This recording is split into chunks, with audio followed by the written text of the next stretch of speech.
यहाँ पर सुंदरीनी शोध पाठ नंबर 6 सुंदरीनी शोध ना लेखक છે જયશંકર ભોજક એને સુંદરીના નામે જ ઓળખાય છે એના લખેલો આપણે આત્મકથા કહી શકાય તેની વિશે ભણીશું અને જે જયશંકર ભોજક છે લેખક એનો જન્મ 30/82 અને અવસાન 22/1975 માં થયું છે।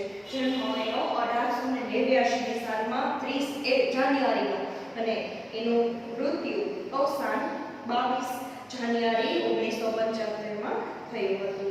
આપણે લેખકનો પરિચય જોઈએ તો આત્મકથાકાર જયશંકર ભોદાસ ભોજક એ સુંદરીના નામે અને તેનો ખાસ ઓળખાય છે એટલે કે સુંદરી છે એ એનું તખલ્લુસ છે સુંદરી એ એનું તખલ્લુસ છે સુંદરીના નામે ઓળખાય છે કારણ કે એ સુંદરી એટલે કે જે આમ તો કહેવાય કહી શકાય કે સ્ત્રીનું પાત્ર કહેવાય પણ એ જ્યારે હમણાં આગળ હું તમને વાત કરું છું કે નાટકના એટલે કે રંગભૂમિ ઉપર નાટક જ્યારે ભજવવાનું થતું ત્યારે સ્ત્રી પાત્રના રૂપમાં જયશંકર ભોજક છે એ ઘણીવાર એને રોલ પ્લે કરેલો હતો એટલે એને ખરેખર સ્ત્રી પાત્ર પ્રત્યેનું જે આકર્ષણ હતું એ અહીં રજૂ કરેલું છે। એ આગળ વાત કરીએ તો એટલે કે એને સુંદરીનો કહી શકાય કે સુંદરી તરીકે પણ ઓળખવામાં આવે છે।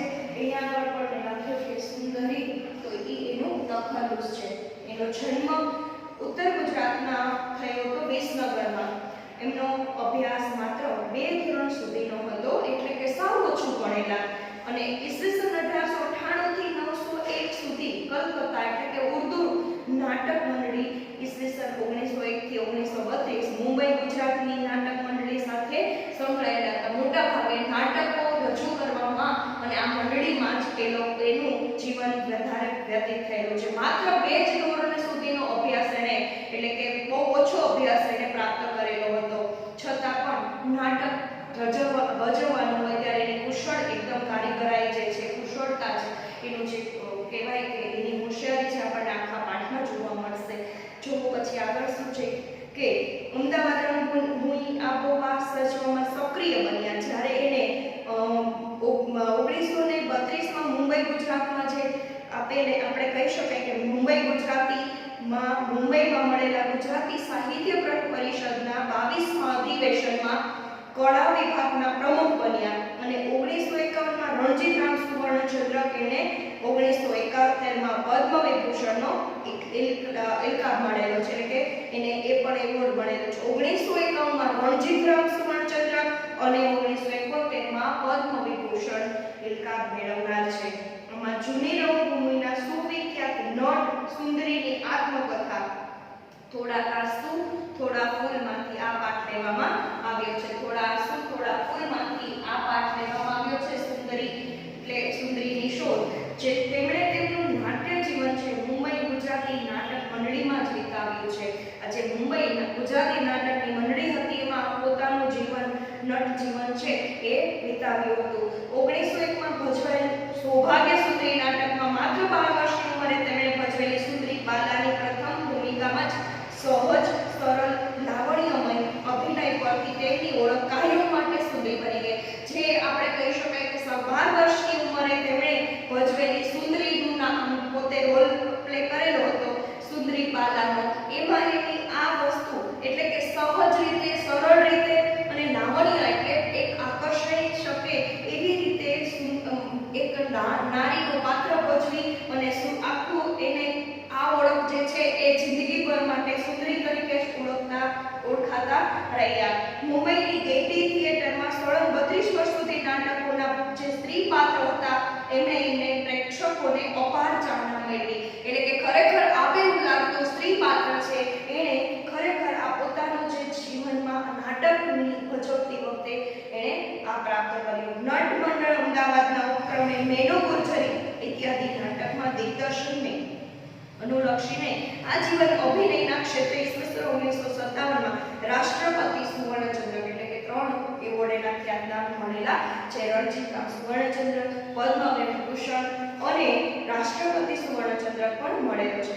પોતે પુરુષ વચનતા સ્ત્રીનો અભિનય કરવો અને અભિનય કેવી રીતે ક્યાંથી શીખતા ગયા તેના સ્વભાવ સ્વાનુભવ પરથી કેટલાક બિંદુઓ પ્રસ્તુત પાઠમાં વર્ણવાયા છે. શ્રી જયશંકર ભોજક અલ્પ શિક્ષિત હોવાથી પોતે બોલતા ગયા અને ડોક્ટર સોમાભાઈ સી પટેલ અને દિનકરભાઈ જયશંકર ભોજક લખતા ગયા અને આવી રીતે ભાષા દ્રષ્ટિએ મંડાતા ગયા અને આ રીતે આત્મકથાનો કાવ્યાત્મક શબ્દ દેહ પામ્યો. એટલે અહીંયા આગળ જે પોતાની આત્મકથા સ્વરૂપે કહી શકાય આ પાઠ એટલે શેમાંથી લેવામાં આવ્યો છે? થોડા આંસુ થોડા ફૂલમાંથી. આ કોણે લખ્યું છે? તો કે શ્રી સોમાભાઈ પટેલ અને જે કહી શકાય કે જયશંકર ભોજક અલ્પ શિક્ષિત હોવાથી સોમાભાઈ પટેલ અને દિનકર જયશંકર ભોજક બંને જે પોતે બોલતા ગયા. જયશંકર ભોજક છે એ અલ્પ શિક્ષિત એટલે માત્ર બે ચોપડી જ ભણેલા હતા એટલે એને લખવાનું ન આવડતું હોવાથી એ બોલતા ગયા અને જે શ્રી સોમાભાઈ પટેલ એટલે કે સોમાભાઈ સિંહ પટેલ અને દિનકર જયશંકર જે છે એ લખતા ગયા. આમ ભાષા દ્રષ્ટિએ મઠાવતા ગયા મતલબ કે ખૂબ સરખી રીતે પોતાનું જે વ્યાકરણની દ્રષ્ટિએ પણ એ વ્યવસ્થિત લખતા ગયા. આમ આત્મકથા અંશ છે એ અહીંયા કાવ્યાત્મક શબ્દ દેહ પામી છે કેવી રીતે એ વાત કરે છે.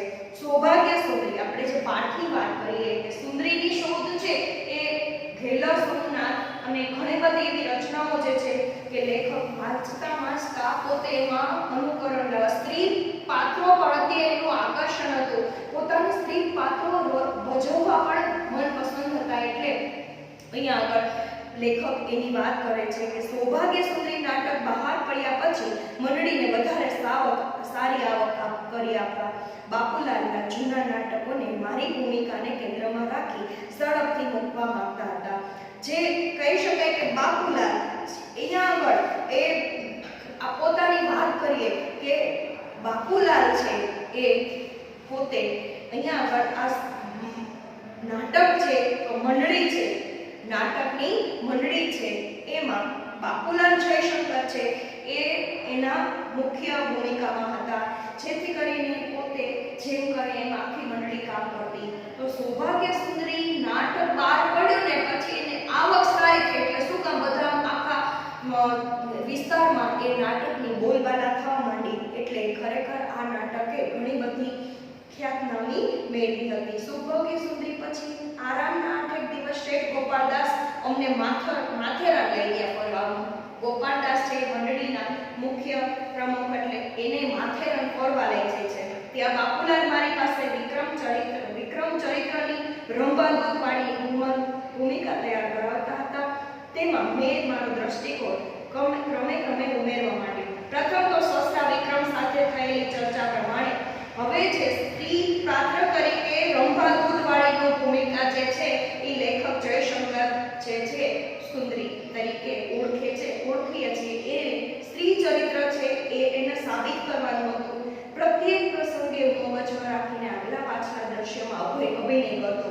રંભાદૂતવાળી બનીને પોતાના પતિ જે વિક્રમ રંભાદૂતવાળી બને છે. આ લેખક છે રંભાદૂતવાળી બનીને પોતાના પતિ જે વિક્રમના પુત્ર એટલે કે રાજરતન પાસે આવે છે ત્યારે એને પોતાના આકર્ષણથી આકર્ષવો અને જ્યારે આકર્ષે ત્યાર પછી સ્ત્રી ઓચિત રીતે નકાર કરવો અને જેમ જેમ નકારથી આકર્ષણ વધતું જાય તેમ તેમ નકારની માત્રા પણ વધારતી જવી અને સ્ત્રી છેવટે આપણે કહી શકાય કે આ લાચાર અને જાણે કોઈ ઉપાય ન હોય એ રીતે આકર્ષવાથી વશ થઈને રાજરતનની માંગણીનો સ્વીકાર કરવો. આ બધી વાતોને ક્રમબદ્ધ રીતે ચડિયાતા ક્રમે ઉપસાવો ભજવવું એટલે નાટકનું કોઈ દૂધ લ્યો દિલ કી રંગ ગીત ખૂબ મશહૂર થયું હતું. એ સમયે જ્યારે લેખકે આ સુંદરીનું પાત્ર ભજવ્યું ત્યારે એટલે કે રંગદૂધવાળી છે રંભાદૂતવાળી કહી શકાય.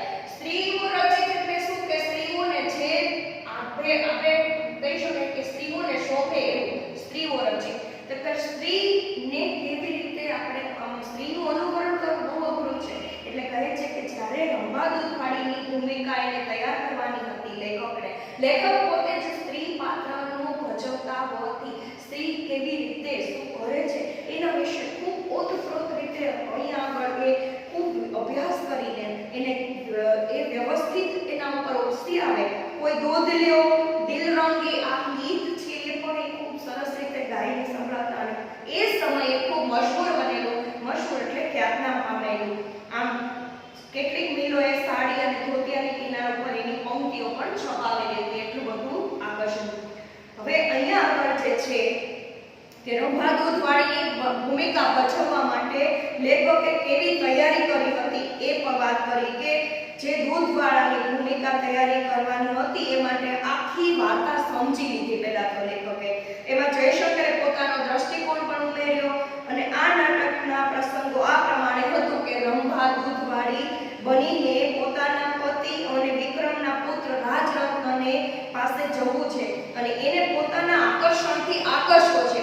એ સ્ત્રી ખૂબ વ્યવસ્થિત કે એમ કહી શકાય કે એટલી નમણી લાગે છે કે જેનાથી એને આકર્ષાય છે અને આ આકર્ષાયા પછી સ્ત્રી ઉચિત રીતે નકારવું અને જેમ જેમ નકારથી આકર્ષણ વધતું જાય એમ નકારની માત્રા વધતી જવી. છેવટે જાણે નિરૂપાય બનીને આકર્ષણ વશ થઈને રાજરતનની રાણી છે માંગણીનો સ્વીકાર કરે છે અને પ્રસંગને મગજમાં રાખીને આગળ પાછળના દ્રશ્યોમાં અભિનય કરે છે, જેથી કરીને જયશંકર આ બધા જ પ્રસંગને એક પછી એક એને ક્રમમાં ગોઠવી અને ચડિયાતા ક્રમમાં એક ઉપસાવે છે, એક વાત કરી છે આખા પેરેગ્રાફમાં. ત્યાર પછી છે જુગલ જુગારી. હવે જુગલ જુગારી નાટક છે એમાં નાયિકા છે લલિતા છે, એની ભૂમિકાનું મારું મન એટલું બધું તરબોળ થઈ ગયું હતું કે જે વખતે એટલો પ્રેમ કરતો હતો તે જ પતિ જુગારના છંદને લીધે પત્નીની સામે પણ જોતો નહોતો અને પત્નીને ફોસલાવી મનાવીને એના બાળકના નામે મૂકેલું ધન પણ લઈ લેવા એની સહી કરાવી લેતો હતો.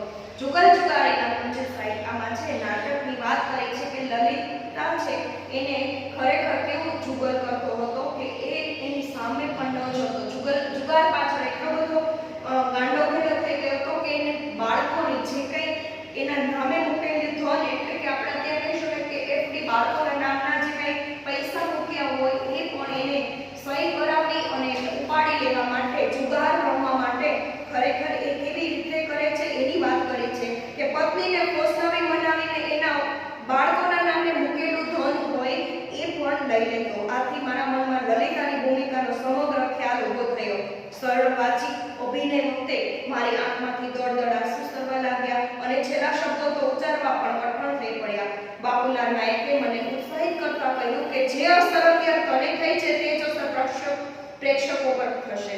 એની હવે ખાતરી તારે રાખવી અને આવી અસર ઊભી કરવી એ જ નટનું કર્તવ્ય છે. નટ એટલે કે જ્યારે નાયક છે એ પોતે જ્યારે પણ એક નાટકની રજૂઆત કરે છે ત્યારે ખરેખર આબેહૂબ આપણને એ વ્યક્તિ ઉપર એનું ચિત્ર આપણને રજૂ થાય છે. આપણે કોઈ પણ નવલકથા વાર્તા કંઈ પણ વાંચીએ છીએ ત્યારે પણ આપણને એ વસ્તુ આપણને આખું દ્રશ્ય એ ખડું થાય છે, આપણને એક ઊભું થાય છે દ્રશ્ય. તો પછી અહીંયા તો નાટકમાં આપણે આબેહૂબી જોઈએ છે. એટલે અહીંયા બાબુલાલ કહે છે કે જેવી રીતે તું અત્યારે તારે વાંચીને તારા આંખમાં આંસુ આવી સરી પડ્યા છે એવું જ તું આકર્ષણ તારા પ્રેક્ષકોમાં પણ તું આવું ઊભું કરી શકે તેની તારે ખાતરી રાખવાની છે અને નટનું કર્તવ્ય બજાવવાનું છે. એટલે કે ખરેખર આ જ નટ એટલે કે જે ભૂમિકા તારે આ જ રજૂ કરવાની છે. હું લલિતાની ભૂમિકાને સાવ નિરક્ષર પણ નહીં અને ડિગ્રીધારી શિક્ષિત પણ નહીં છતાં સંપૂર્ણ સમજવાળી નારી કરતો હતો. એટલે કે જે લલિતા છે એ અલ્પ શિક્ષિત પણ ન હતી અને ખૂબ શિક્ષિત પણ ડિગ્રી ધરાવતી શિક્ષિત પણ ન હતી. એટલે અહીંયા આગળ એવી કલ્પના રજૂ કરે છે. દર સિઝનમાં બાબુભાઈ શેઠ મુંબઈના પરાવમાં રહેવા જતા આ વખતે તેઓ મુંબઈ અંધેરીમાં કુંવરબાઈના બંગલામાં 4 માસ માટે રહેવા ગયા હતા. ત્યાં પણ તેમણે દર અઠવાડિયે 2-3 દિવસ માટે જતા હતા. આ સમય દરમિયાન એક દિવસે અચાનક મને લલિતાની ભૂમિકાનો આદર્શ જડી આવ્યો. બાબુભાઈએ મળવા માટે કુમારિકામાં આવવાનું હતું. જે ભવિષ્યમાં એમના સંબંધીના પત્ની થવાના હતા આની જાણ કન્યાને થઈ એટલે જાણે બાબુભાઈ એમના પતિ અને પત્ની કૃષ્ણાબેન પણ હતી. આથી એમણે ભાવિ વધુનો સત્કાર કરવા માંડ્યો હતો. આમ આ સત્કાર સ્વીકારતા કન્યાના મુખ ઉપર શરમનો શેરડા પડતા. મુખ હસી જતું અને છતાં ઠાવકાપણું તે સાચવી લેતા હતા. આ જોઈને મને લલિતાના જે જુગલ સાથેના પ્રેમ વિલાપનો સમયની ગૂંચ આપોઆપ ઉકળી ગઈ. હવે જ્યારે અહીંયા આગળ બાબુભાઈની અને કૃષ્ણબાઈની વાત કરી છે કે ભાવિ વધુનો સત્કાર કરવા માંડ્યો એટલે કે જે કંઈ વસ્તુ છે એટલે એ સત્કાર સ્વીકારતા કન્યાના મુખ ઉપર શેરડા પડ્યા એટલે કેમ કહેવાય એને ખરેખર બહુ જ અંદરથી દુઃખ થવું.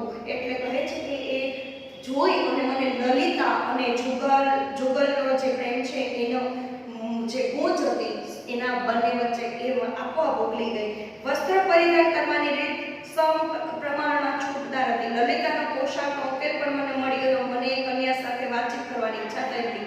એમની પાસેથી મારે કેટલીક વાર વાતો જાણવી હતી. 2-3 દિવસના પરિચયથી થોડીક વાતચીત કરી શકું એવી હિંમત મારામાં તેનામાં પણ આવી હતી. હવે જ્યારે આ જુગલની લલિતા જે છે એને પોતાને લેખકને મળવાનું થાય છે અને કહે છે કે 2-5 વાતો કરી અને એનામાંથી શું એવું છે કે જે હું લઈ શકું, લલિતાનો પોશાક કેવો છે એ પણ હું જોઈ શકું.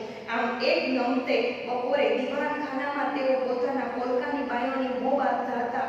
મારા ઓરડામાંથી પ્રવેશી મેં પ્રશ્ન કર્યો, ભાઈ પોલકાનું શું કરી રહ્યા છો? હવે પોલકું એટલે કે સ્ત્રીને પહેરવાનું એક વસ્ત્ર આવે છે એ પોલકું કહેવાય. પો એટલે કે બાંધવામાં આવતી એક દોરી છે, પોલકાને દોરી બાંધવામાં આવે છે. એટલે એને લેખકને આ વસ્તુની પરિચય ન હોવાથી એને કહ્યું કે તમે પોલકા ક્યાં સીવડાવો છો? આ પોલકા કેવી રીતે પહેરાય? પોલકાની દોરી છે કેમ બંધાય?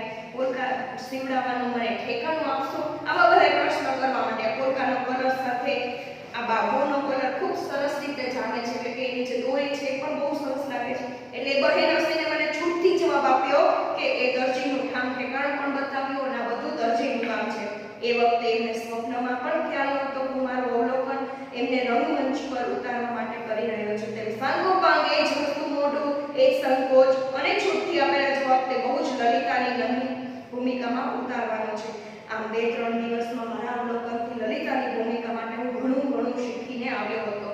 એ કહે છે કે ખરેખર જ્યારે સ્ત્રીઓને આપણે આકર્ષિત ને સ્ત્રીનું જ્યારે ભૂમિકા ભજવવાની છે લેખકને, ત્યારે સ્ત્રીની સાથે થોડા દિવસો એને કાઢ્યા. 4-5 દિવસમાં આખી સ્ત્રીને કેવી રીતે એના હાવભાવ, એની વાતચીત, એની કલા, એની છાટા, આ બધું જ એનું જે પહેરણ છે એની દરેક વસ્તુ લેખક છે એ શીખી ગયા. અને ખરેખર એ લલિતાનું જે પાત્ર ભજવવાના હતા એની વાત એને પોતાને ગળે ઉતરી ગઈ. ત્યાર પછી આ નાટક તાલીમ થયા બાદ 26/7/1902 મંગળવારની રાત્રે પહેલું ભજવાયું. પ્રેક્ષક ગૃહની આગલી જ હરોળમાં બાપુભાઈ અને તેમનું કુટુંબ, તેમના મિત્ર વિઠ્ઠલદાસ, હરકૃષ્ણદાસભાઈ બેઠેલા હતા. હવે નાટક પૂરું ભજવાઈ રહ્યું હતું. પછી નાટકની થયેલી અસર અને બાપુલાલને કહેવા માટે બાપુભાઈ શોભ્યા હતા અને અમારા વેશ ઉતારી નાખો અમારી પાસે ગયા. ત્યારે નાટક ખૂબ સરસ રીતે ભજવાયેલા, લોકો પર ખૂબ મોટી અસર થયાના સમાચાર અમને મળ્યા. એટલે આ વખતે કૃષ્ણભાઈની કાંઈક એમના પતિ કહેવા લાગ્યા, શેઠા લલિતા તો જાણે આપણી અસલ ગુલાબ, એવું જ હસવું, એવું જ બોલવું, એના જ વસ્ત્રોની સજાવટ કરી હતી. હું તો બ્રહ્મ જ પડી ગઈ કે આપણી ગુલાબ રંગમંચ પર ક્યાંથી આવી. હવે લેખકને પોતે જે ગુલાબનું અનુકરણ કર્યું હતું એ અહીંયા કૃષ્ણભાઈને ખબર પડ્યા વગર કેમ નથી. એને પોતાની ગુલાબ જ દેખાય છે જે લેખક રજૂઆત કરે છે, કારણ કે એનું આબેહૂબ ચિત્રણ અહીંયા આગળ લેખકે જે નાટકમાં ભજવ્યું છે એ દેખાઈ આવે છે. આ સમય દરમિયાન મારા અભિનય ગુરુ બાપુલાલ નાયક અને હું સવારે ચોપાટી પર ફરવા ગયા. ત્યારે રસ્તામાં બાપુલાલે મને કહ્યું, આજે આખી રાતનો ઉજાગરો થયો, મારાથી સાહેબ બોલાઈ જવાયું. અરે સાથી, તેમણે કહ્યું, સરસ્વતી ચંદ્રનો 4થો ભાગ બહાર પડ્યો છે. વાંચવામાં એટલો રસ પડ્યો કે આખી રાતનો ઉજાગરો થયો એટલે મેં કુતૂહલથી પૂછ્યું, સરસ્વતી ચંદ્ર એવું લાંબુ શું નામ છે? તે વખતે મારી ઉંમર આશરે 12 વર્ષની. લેખકની ઉંમર 12 વર્ષની. જ્યારે સરસ્વતી ચંદ્ર બહાર પડી તેમણે થોડી સમજણ કુતૂહલથી પૂછ્યું અને તેને થોડી સમજણ મેળવી. આ એક નવલકથા છે. લેખકે 4થો ભાગ બહાર પાડવામાં બહુ મોડું કર્યું. હું 4થા ભાગની રાહ જોતો હતો. વાંચવામાં ખૂબ મજા આવી એટલે મેં પૂછ્યું, તેના 4 ભાગ છે તો તેનો પહેલો ભાગ આપણે ત્યાં હશે ને? તેમણે કહ્યું, હા છે. મેં પૂછ્યું, હું તે વાંચું? તેમણે કહ્યું, વાંચે. આ પછી નવલકથા શું છે તે જાણવાનો મને સહેજ ઉત્કંઠા થઈ. ઉત્કંઠા એટલે શું થાય કે તીવ્ર ઈચ્છા. સાંગોપાંગ એટલે કે અંગ સહિત એ જ પ્રકારનું જે સાંગોપાંગ એને ખબર પડી કે ના તો ખરેખર ગુલાબનું જ પાત્ર છે એવી એને ખબર પડી. આમ અહીં આગળ લેખક છે એ ગુજરાતની જે સરસ્વતી ચંદ્ર છે એનો ભાગ છે એ 1, 2, 3, 4, 5 એમ 7 વાર વાંચે, ઘણી બધી વાર વાંચે છે. અને એવું નવલકથાનું કામણ હતું કે મારી શક્તિ ઉપરાંત કઠણ ભાષા, પ્રેમની આંટીઘૂંટી, વિરહની વેદના, રાજકીય અને સામાજિક પરિસ્થિતિ, કથાઓ વગેરે ગુજરાતના સુરેખ આલેખ જે છે એ વાંચી કરતા કથા પૂરતો ભાગ શરૂઆતમાં સમજવા લાગ્યા. આમ લેખક છે એ સરસ્વતીચંદ્ર પ્રત્યે આકર્ષાય છે અને હવે સરસ્વતીચંદ્ર માટે વાંચવા માટે પ્રેરાય છે. વિદ્યાર્થી મિત્રો, આપણે આ ભાગ 1 અહીંયા આગળ રાખીએ છીએ અને પછીનો હવે આ પાઠનો આગળનો જે છે પૂર્વાવર્તી આપણે આના પછીના વિડિયો દ્વારા